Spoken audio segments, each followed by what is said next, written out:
What happens when the people meant to love you betray you?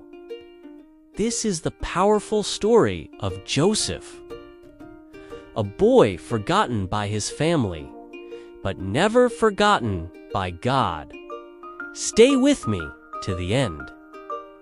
This story may change how you see pain, purpose, and God's timing. Joseph was a young man, loved deeply by his father Jacob. Unlike his brothers, Joseph received something special, a beautiful coat of many colors. It wasn't just cloth, it was a symbol of favor. But favor can also bring jealousy. Joseph began to have dreams where his brothers bowed before him, dreams of greatness, dreams God planted in his heart. When Joseph shared his dreams, instead of celebrating him, his brothers burned with anger. They didn't see a future leader. They saw an annoying younger brother who needed to be silenced. This story isn't just about ancient history. It's about the very real feelings of rejection and misunderstanding many of us face. Joseph's own family, the people who should have protected him, saw his God-given gift not as a blessing, but as a threat. And that jealousy, that simmering resentment, was about to boil over into an act of unimaginable cruelty. It's a reminder that sometimes the greatest challenges come from the places we least expect. Joseph's journey was just beginning, and the path God had for him led through a valley of deep darkness before he could ever reach the heights of his destiny. One day, Joseph went to check on them in the fields.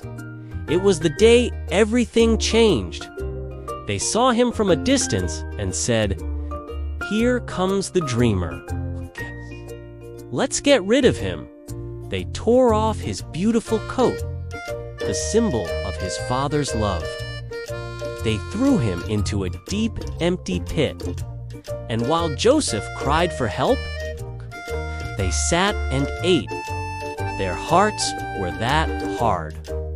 Soon, slave traders passed by, and the brothers sold Joseph like a piece of property for a handful of silver. Silver in hand, they walked away. Joseph, once favored, now a slave. To cover their tracks, they lied to their father, presenting the tattered coat dipped in animal blood, and said Joseph was dead. Jacob cried for the son he thought he lost, his heart shattered. But Joseph was not lost. He was in God's hands. This was a moment of profound betrayal, the kind of wound that could break a person forever. Yet, even as he was being carried away to a foreign land, stripped of his identity, a divine plan was unfolding, one that no one, not even Joseph, could have possibly understood at that moment. Joseph was taken to Egypt. He became a servant in the house of Potiphar, a high-ranking official. Even in pain, Joseph worked faithfully. Even when forgotten by his family, he honored God, and God honored him. Joseph rose in the house, trusted and respected. Everything he touched seemed to prosper. But another storm was coming. He was falsely accused by his master's wife and sent to prison for something he did not do. Imagine being Joseph, betrayed by family, sold as a slave, now locked in a dark prison. It would be easy to give up, to become bitter, to curse God. But the Bible says something powerful, okay? But the Lord was with Joseph. Even in the darkest place, Joseph was not alone. God's presence didn't always remove the trial, but it sustained him through it. This part of his journey shows us that faithfulness isn't just for the good times. It's in the prisons of our lives, in the moments of injustice, that our true character and trust in God are forged. In prison, Joseph met two men who each had dreams, Pharaoh's cupbearer and his baker. With God's help, Joseph explained their dreams accurately, and everything happened just as he said it would. He asked the cupbearer to remember him, but he was forgotten. Years passed. Silence. Waiting. More waiting. Then one day, Pharaoh himself had a troubling dream. No wise man in all of Egypt could explain it. That's when the cupbearer finally remembered Joseph.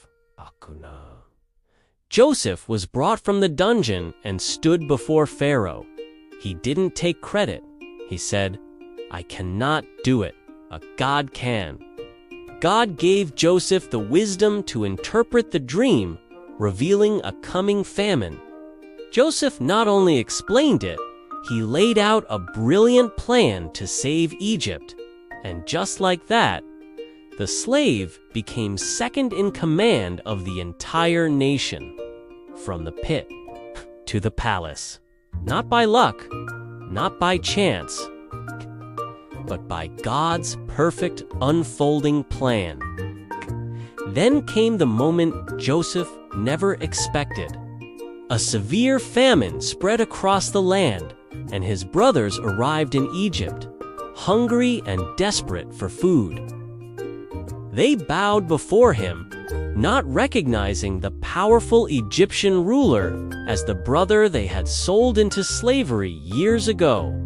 But Joseph recognized them. He had all the power to punish them, to repay their cruelty with his own. He could have had his revenge. Instead, he turned away and wept. In that moment, Joseph realized something far greater than his own pain. He saw God's hand in his entire journey. He looked at his brothers and said the most powerful words. What you meant for harm, God used for good. Joseph forgave them completely. He embraced them. He restored his family. This wasn't a sign of weakness. It was the ultimate act of faith, trusting that God's purpose was bigger than his personal suffering. Joseph's story teaches us something we all need to remember. God is working, even when life hurts, even when people betray you, even when doors close and you feel trapped in a prison of circumstance. Your pain is not wasted. Your tears are not ignored.